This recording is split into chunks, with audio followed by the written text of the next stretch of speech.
दोस्तों हाल ही में मैंने ओपन 24 आवर्स नामक स्लैशर हॉरर फिल्म देखा है जिसे रेनॉल्ड्स डायरेक्ट किए हैं। IMDb पे इस फिल्म को मिले हैं 5.5 स्टार्स आउट ऑफ 10 और रॉटन टोमेटोज पे it's 45% fresh with an audience score of 35%। तो आज की वीडियो में हम फिल्म की कहानी को जानते हुए इस फिल्म के दो पर्सपेक्टिव पे बात करेंगे, यानी कि यहाँ मेजरली दो थियरीज हैं जो कि काफी इंटरेस्टिंग है। अब वीडियो शुरू करने से पहले मैं आपको बताना चाहूंगा कि हमारे चैनल की मेंबरशिप अब एक्टिव हो चुकी है, जहां मेंबर्स को हर महीने 2 से 3 एक्सक्लूसिव कंटेंट मिलेगा, साथ ही एक्सक्लूसिव लाइव स्ट्रीम्स भी होंगे। So please consider joining our channel if you can afford. इससे हमारे चैनल को काफी हेल्प मिलेगी। So now with that said, let's roll the intro.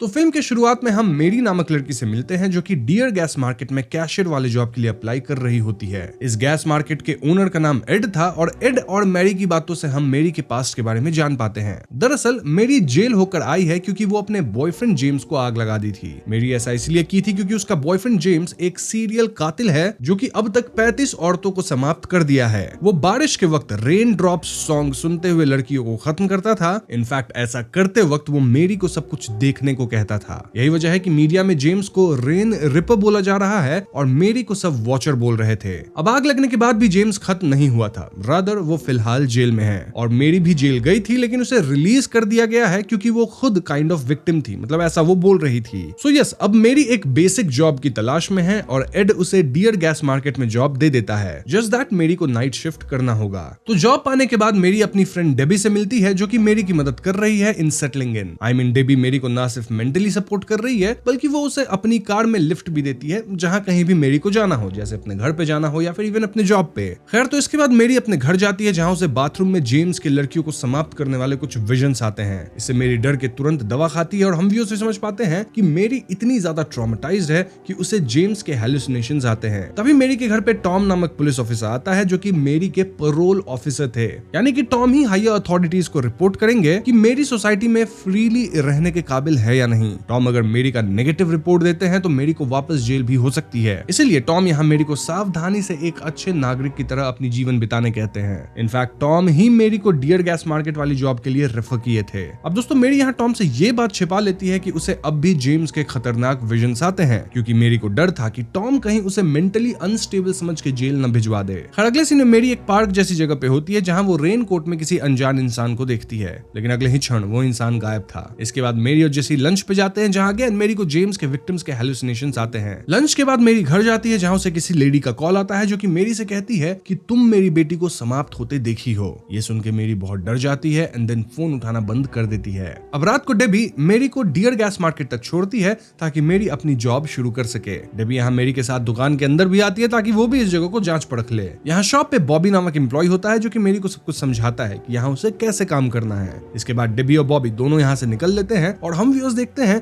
कि जैसे ही डेबी अपने कार में जाती है, एक रेनकोट पहना बंदा डेबी पे हैमर से हमला करके उसे बेहोश कर देता है। देन वो डेबी को घसीट के कहीं ले जाता है। वहीं दूसरी तरफ मेरी इस डियर गैस मार्केट को एक्सप्लोर करती है एंड देन बाहर स्मोक करने आती है। इस पॉइंट पे हम मेरी के पीछे उसी रेनकोट वाले इंसान को देखते हैं। इसके बाद मेरी को शॉप के फोन पे एक कॉल आता है जहां एक औरत पूछ रही होती है कि शॉप कब तक खुला है। मेरी जवाब में ओपन 24 आवर्स कहती है, लेकिन ये औरत बार बार कॉल करके सेम क्वेश्चन पूछे जा रही थी जिससे मेरी डर जाती है। अब इसके बाद यहाँ पहला कस्टमर आता है जो कि एक ट्रक ड्राइवर था और ये ट्रक ड्राइवर मेरी पे लाइन मारने लगता है। मेरी उसके एडवांसेस को रिजेक्ट करती है और इसके बाद ट्रक ड्राइवर चला जाता है, लेकिन वो अपना क्रेडिट कार्ड यहीं भूल गया था। मेरी भागकर उसका क्रेडिट कार्ड लौटाने की कोशिश करती है, लेकिन तब तक ट्रक ड्राइवर जा चुका था। तभी यहाँ बॉबी वापस आता है क्योंकि दुकान का मालिक एड बॉबी से कहा था कि उसे मेरी को चेक करते रहना है क्योंकि आज मेरी का पहला वर्किंग डे है। यहाँ बॉबी और मेरी बातचीत करना शुरू करते हैं जहाँ बॉबी हल्के से पूछ लेता है कि मेरी किस बात के लिए जेल गई थी। ये सुन के मेरी उसे अपना पास्ट बताती है। मेरी रिवील करती है कि इनिशियली उसे मालूम नहीं था कि उसका बॉयफ्रेंड जेम्स एक कातिल है, लेकिन एक बार जब मेरी उसके घर गई तो घर में गंदी स्मेल आ रही थी। चेक करने पे बेसमेंट में मेरी को लोगों की लाश दिखी और तभी जेम्स भी वहां आ गया जो कि देख लिया कि मेरी को सब कुछ पता चल चुका है। तब से जेम्स मेरी के सामने ही लड़कियों को खत्म करता था और मेरी को जबरदस्ती ये सब देखने को कहता था। मेरी इन सब बातों की पुलिस से कंप्लेंट नहीं कर पाई क्योंकि जेम्स उसे धमका रहा था कि अगर वो पुलिस के पास गई तो वो उसे भी खत्म कर देगा। इस सबसे मेरी इतना ट्रॉमेटाइज्ड हुई कि एक रात जब जेम्स सो रहा था तब वो घर में ही आग लगा दी। इस आग में जेम्स अच्छा खासा जल गया और मेरी को भी चोट आई। स्टिल जेम्स बच गया, ऑल्दो उसे पुलिस पकड़ के ले गई है और फिलहाल जेम्स जेल में है। खैर तो ये सब बातों के बाद बॉबी वापस चला जाता है, लेकिन रास्ते में उसकी गाड़ी खराब हो जाती है। अब जैसे ही बॉबी गाड़ी से निकलता है वो रेनकोट पहना आदमी बॉबी पे भी हमला करके उसे बेहोश कर देता है। खैर स्टोर में मेरी को वापस कॉल आता है और इस बार कॉल पे वही रेन ड्रॉप वाली सॉन्ग प्ले होती है जो कि जेम्स का फेवरेट सॉन्ग था।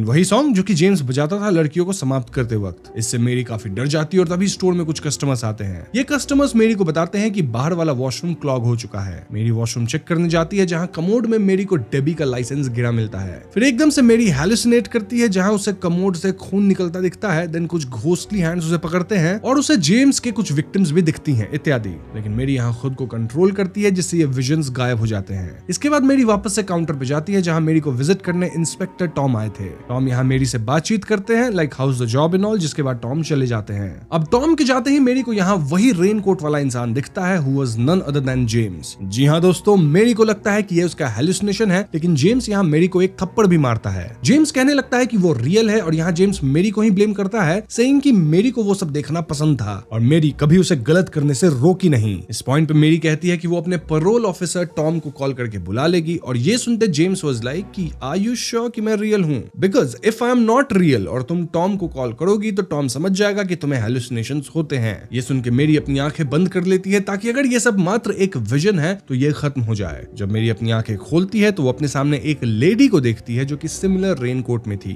ये लेडी फ्यूल लेने आई थी और इस लेडी की बातों से और आवाज से मेरी समझ जाती है कि फोन पे यही लेडी मेरी को बार बार कॉल कर रही थी। खैर लेडी के बाहर जाने के बाद मेरी नोटिस करती है कि डेबी की कार अब तक बाहर ही थी। मेरी कार चेक करने जाती है जहां कार की विंडशील्ड पे खून से लिखा था यू लाइक टू वॉच। ये देख मेरी बहुत डर जाती है और वो तुरंत बॉबी टॉम सबके फोन पे कॉल घुमा के यहाँ आने का मैसेज छोड़ देती है। इसके बाद मेरी स्टोर के वॉशरूम में जाती है जहां वो डेबी और बॉबी को बंधा पाती है। जी हाँ दोस्तों, यानी कि जेम्स वाकई वापस आ गया है और वही सब पे हमला कर रहा है। मेरी फौरन मदद के लिए चिल्लाती है और ऐसे में शॉप के अंदर वही रेनकोट वाली लेडी आती है। अब ये लेडी मेरी पे ही हमला कर देती है। क्यों? क्योंकि ये लेडी जेम्स की एक विक्टिम की माँ थी और इस लेडी के हिसाब से मेरी भी एक कातिल है, एटलीस्ट कातिल के सपोर्टर तो है। इसीलिए वो मेरी को फोन पे परेशान कर रही थी। देन मेरी का वर्किंग शेड्यूल हासिल की और अब ये लेडी फाइनली मेरी पे हमला कर रही थी। ये लेडी मेरी को समाप्त भी कर देती है अगर ऐन वक्त पे ऑफिसर टॉम ना आ जाते। टॉम यहाँ इस लेडी को खत्म कर देते हैं जिससे मेरी बच जाती है। अब दोस्तों टॉम बताते हैं कि जिस जेल के अंदर जेम्स था वहां लाइट वगैरह की कुछ तो इशू हुई है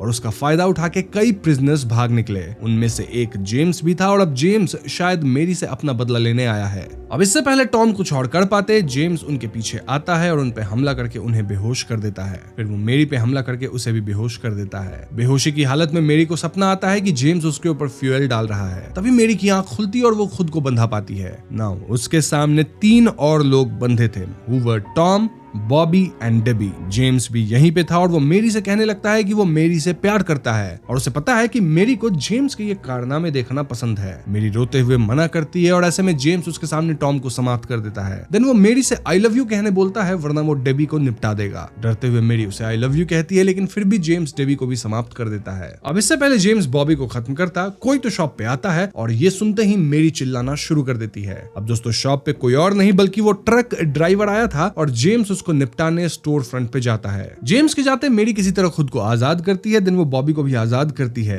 बॉबी बताता है कि एड एक लॉकर में गन रखता है और मेरी फौरन उस लॉकर से गन निकाल लेती है। फिर वो गन लेके वेट करने लगती है कि जैसे ही जेम्स आएगा वो उस पे गन चला देगी। वहीं ट्रक ड्राइवर नोटिस करता है कि शॉप में खून के छींटे थे और ऐसे में वो 911 पे कॉल करके पुलिस बैकअप मंगवा लेता है। तभी एकदम से जेम्स उस पे हमला कर देता है और ट्रक ड्राइवर भागते हुए उस रूम की तरफ जाता है जिस रूम के अंदर मेरी और बॉबी थे। मेरी को लगता है कि जेम्स दरवाजे पे आया है और ऐसे में वो गोली चला देती है। इससे ट्रक ड्राइवर भी समाप्त हो जाता है और जब मेरी को पता लगता है कि वो गलती से ट्रक ड्राइवर को ही खत्म कर दी है तो वो और भी ज्यादा अपसेट हो जाती है। स्टिल मेरी और बॉबी यहाँ से भागने की सोचते हैं लेकिन जेम्स बॉबी पे हमला करके उसे भी निपटा देता है। इस भागम भाग में मेरी स्टोर से बाहर जा पाती है और बाहर अब तक एक पुलिस वाला आ चुका था। वो मेरी को अपने कार में बिठाता है और बैकअप बुलाने लगता है कि तभी जेम्स कार के पास आके पुलिस वाले को भी खत्म कर देता है। मेरी अगेन कार से निकल के भागती है और वो पास की एक जंकयार्ड जैसी जगह पे पहुंच जाती है और वहां से एक शवल उठा लेती लेती है। देन वो छुपते हुए इसी शवल से जेम्स पे हमला करती है और वापस स्टोर की तरफ भागती है। लेकिन जेम्स को इस हमले से कुछ नहीं होता। इनफैक्ट चोटिल जेम्स मेरी के पीछे पीछे वापस स्टोर में आता है और इस पॉइंट पे मेरी स्टोर में लगे डियर के हेड को उठा चुकी थी। ये डियर हेड एक्चुअली में एड का शिकार किया हुआ डियर था और तभी इस जगह का नाम शायद डियर गैस मार्केट भी था। जो भी हो, मेरी यहाँ डियर के जो सिंग होते हैं ना, एंटलर्स, उससे जेम्स पे हमला करके उसे काफी ज्यादा चोटिल कर देती है। देन मेरी रेंगते हुए फोन उठाती और फोन पे 911 डायल करने का सोचती है, लेकिन एकदम से वो कॉल नहीं लगाती।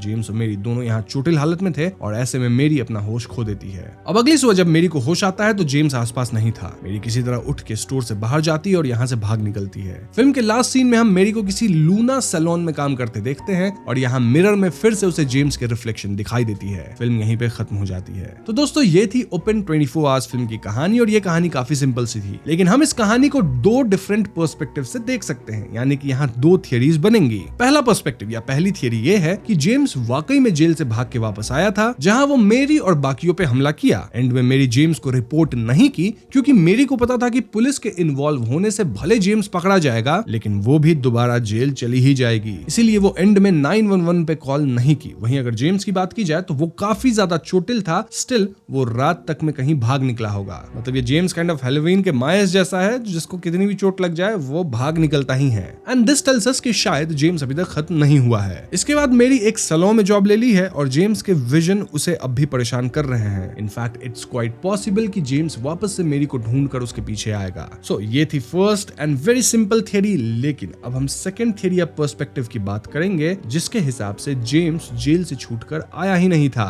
जी हाँ दोस्तों, इस थियरी के हिसाब से मेरी को वाकई वो सब देखना पसंद था जो कि जेम्स करता था। एंड मेरी फॉर सम रीजन जेम्स से झगड़ा करके उसे जलाई होगी, या फिर मेरी बहुत ज्यादा डिल्यूजनल हो गई थी, डबल माइंड में थी। मतलब उसे भी चीजें पसंद थी वो सब, बट वो अपने मन को मना रही थी कि नहीं, मुझे ये सब पसंद नहीं है। सो यस, मेरी अपने मन को इस तरह से मना ली होगी कि शी वाज अ विक्टिम, लेकिन असल में वो भी उस खूनी खेल का हिस्सा रही होगी। नाउ डियर गैस मार्केट में जो कुछ भी हो रहा था वो शायद मेरी खुद कर रही थी। आई मीन लोगों को खत्म करना एंड ऑल, और वो ये हैलुसिनेट कर रही थी कि ये सब जेम्स कर रहा है। तभी तो अगली सुबह उसे जेम्स नहीं दिखा। इनफैक्ट वहां आसपास जेम्स के खून के निशान तक नहीं थे। देन मूवी के स्टार्टिंग के एक सीन में डेबी क्लियरली बोली थी कि जेम्स की जल के इतनी बुरी हालत हो चुकी है कि वो चल भी नहीं सकता। तो फिर जेम्स कैसे लोगों को समाप्त कर रहा था, वो भी जेल से भाग के पता नहीं कहां से इस डियर मार्केट तक आ गया। अगर आप इस पर्सपेक्टिव से फिल्म को देखते हैं तो आपको ऐसे कई हिंट्स मिलेंगे कि जेम्स शायद कभी स्टोर पे आया ही नहीं था और मेरी अपनी हैलुसिनेशंस में जेम्स को इमेजिन करते हुए बाकियों को समाप्त कर रही थी, क्योंकि डीप डाउन मेरी को ये सब पसंद है। अब स्टिल इस सेकंड पर्सपेक्टिव से भी कई सारी सीन्स एक्सप्लेन नहीं होंगी, but that is how the movie is. मतलब जो हमें दिखाया गया है वो मेरी का इमेजिनेशन है, जरूरी नहीं कि वो सारी चीजें सही हैं। तो अगर कुछ सीन्स एक्सप्लेन नहीं होती है तो इसका मतलब ये नहीं कि सेकंड थियरी गलत है। इट्स पॉसिबल कि सेकंड थियरी भी सही हो सकती है, बट हाँ, यहाँ मैंने आपको दोनों थियरीज बता दी है और आप कमेंट्स में जरूर बताना कि आप फर्स्ट थियरी में मानते हैं या फिर सेकंड थियरी में। अब अगर फिल्म के थीम की बात की जाए तो ये एक सिंपल स्लैशर हॉरर मूवी से कहीं ज्यादा है। इस फिल्म का मुख्य theme mental trauma, reality versus delusion और एक विक्टिम का अपने पापी पास्ट से लड़ाई है। मेरी ने अपने boyfriend James the rain ripper के अत्याचारों को देखा है और इसी वजह से वो इतनी ट्रॉमेटाइज्ड है कि उसे जेम्स के हैलुसिनेशंस आते हैं। फिल्म हमें बार बार इस सवाल में उलझाए रखती है कि क्या मेरी जो देख रही है वो सच है या सिर्फ उसके दिमाग का खेल है। ये पर्सपेक्टिव दिखाता है कि कैसे पास्ट की बुरी यादें और ट्रॉमा एक इंसान और उसकी रूह तक को परेशान कर सकते हैं, चाहे वो कितनी भी कोशिश करे आगे बढ़ने की। दूसरी तरफ फिल्म हमें एक डार्क ट्विस्ट भी देती है। मतलब ट्विस्ट यही है कि मेरी खुद ही जेम्स के कारनामों का हिस्सा हो सकती है। ये सेकंड थियरी या पर्सपेक्टिव फिल्म के थीम को और भी कंपेलिंग बना देता है, क्योंकि यहाँ रियलिटी और डिल्यूजन की बाउंड्री ही ब्लर हो जाती है। अगर मेरी ही वो सब कर रही है और जेम्स को सिर्फ हैलुसिनेट कर रही है तो ये फिल्म इस बात पर रोशनी डालती है कि इंसान का माइंड कितना कॉम्प्लेक्स और सेल्फ डिसेप्टिव हो सकता है। मेरी का खुद को विक्टिम मानना और असलियत में जेम्स जैसा बन जाना, ये साइकोलॉजिकल हॉरर का एक नया लेवल दिखाता है। क्या मेरी को सच में जेम्स के कारनामे पसंद थे? क्या वो उस वॉचिंग की आदत से बाहर नहीं आ पाई? ये सवाल ह्यूमन साइकी की गहराइयों को एक्सप्लोर करते हैं, जहां विक्टिमहुड और विलेनी के बीच की लाइन बहुत पतली हो जाती है। फिल्म गिल्ट, डिनायल और इंसान के अंदर छिपे डार्क साइड को भी एक्सप्लोर करती है। तो बस यही थी फिल्म की एक्सप्लेनेशन एंड आई होप आपको ये एक्सप्लेनेशन पसंद आई होगी। अगर आई है पसंद तो इस वीडियो को लाइक और शेयर करें, साथ ही चैनल पर नए हैं तो हमें सब्सक्राइब भी कीजिएगा, क्योंकि हम अपने चैनल पे ऐसे वीडियोस लाते रहते हैं। पीस।